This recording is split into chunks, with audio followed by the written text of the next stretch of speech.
Hello welcome to day 34 of 366 days challenge. ಇವತ್ತು ಬ್ರೇಕ್ಫಾಸ್ಟ್ಗೆ idlis. So ಇವತ್ತು ಸ್ಯಾಟರ್ಡೇ ಆಗಿರೋದ್ರಿಂದ ಮನೇಲಿ ಮೋಸ್ಟ್ಲಿ ಇಡ್ಲೀಸ್ ಅಥವಾ ದೋಸಾಸ ಇರುತ್ತೆ. ಸೊ ಬ್ರೇಕ್ಫಾಸ್ಟ್ ಆದ ನಂತರ ಒಂದು ಒಳ್ಳೆ ಕಾಫಿ ಕೂಡ ಆಯ್ತು. ಚೆನ್ನಾಗಿ ರಿಲ್ಯಾಕ್ಸ್ ಆದೆ. ನಂತರ ಎಡಿಟಿಂಗ್ ವರ್ಕ್ನ ಸ್ಟಾರ್ಟ್ ಮಾಡಿಕೊಂಡೆ. ವರ್ಕ್ ಅಂತೂ ತುಂಬಾನೇ ಪೆಂಡಿಂಗ್ ಆಗೋಗಿದೆ.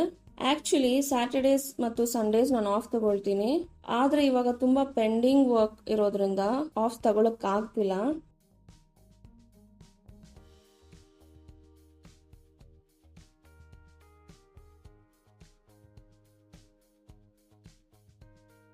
ಕೆಫೆ ಸ್ಟೈಲ್ ನಲ್ಲಿ ಒಳ್ಳೆ ಕಾಫಿ ಆಗೋಯ್ತು. ನಂತರ ಈವ್ನಿಂಗ್ ನಲ್ಲಿ ಆಮ್ಲೆಟ್ ನ ಪ್ರಿಪೇರ್ ಮಾಡ್ಕೊಂಡೆ. ಸೊ ಇವತ್ತಿಗೆ ಅಷ್ಟೇ. C on the next vlog.